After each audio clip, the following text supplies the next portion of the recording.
One feature people seem to overlook in the Nintendo 64 is not actually within the console itself.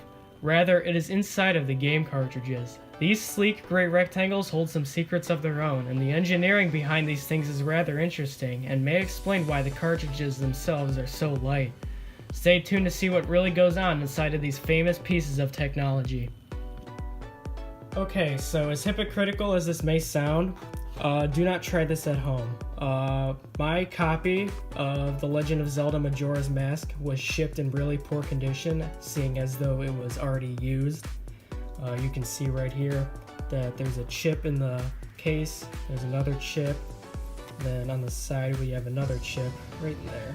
And because of all these chips, the front case itself is able to come clean off like that. So, again, do not try this at home. You will probably damage or even break your cartridge if you try to pry it open forcefully. But conveniently, mine was already broken this way. So, it still works. It's in perfect working condition.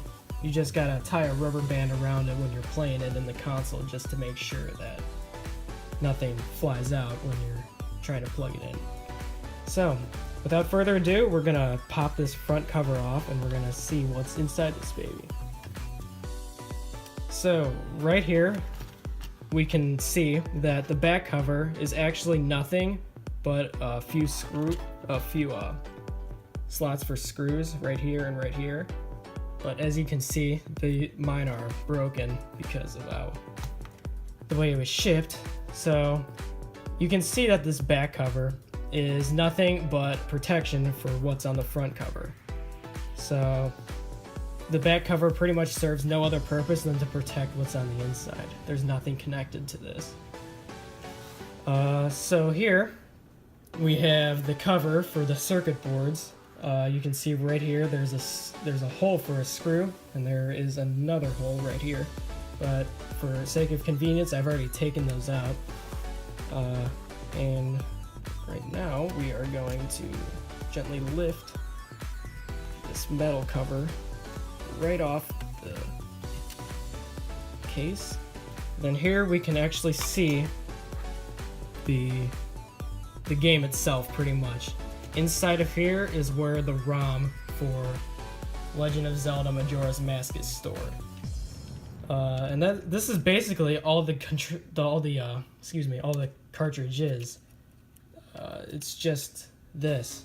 Because you could pop this in if you really wanted to. You could pop this in to a Nintendo 64 with a little bit of difficulty, and you'd probably damage this itself.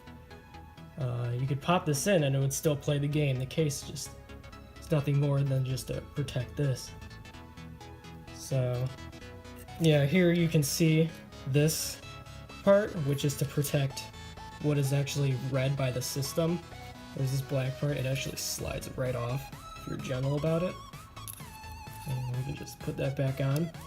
Here you can see some serial numbers. Camera's having some difficulties focusing, but you can see some serial numbers here and also on here. I would assume that this is the RAM. I could be wrong though, the RAM of the cartridge. Maybe this as well. But right here you can see Nintendo's logo and the copyright date. Come on, focus.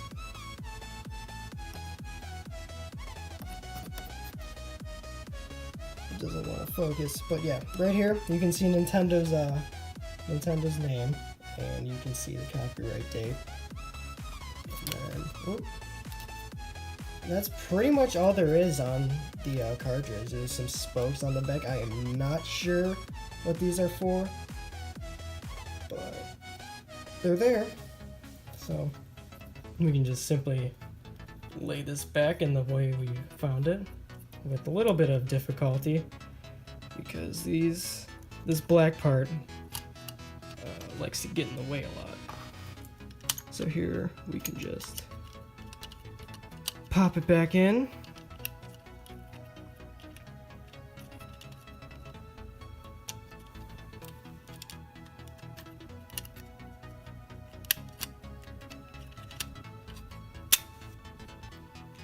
Just like that. And then from here, we can place this metal cover on. Oh, computer went into standby. And then just rests on there like that. And then we can take the two screws. And then we can just screw it back in. These are really, really tiny. See, there's one of them. But I am not going to do that now for viewing pleasure. Then we can just slide the back cover just on like that, snaps into place. And there you go. That was what was inside of a Nintendo 64 cartridge. And this is pretty much the same exact layout of all these cartridges. Like Donkey Kong 64, GoldenEye, Ocarina of Time, even Mario 64. All of these cartridges have the same exact layout of the storage of the ROM, or the circuit boards, I should say. So every cartridge follows the similar layout.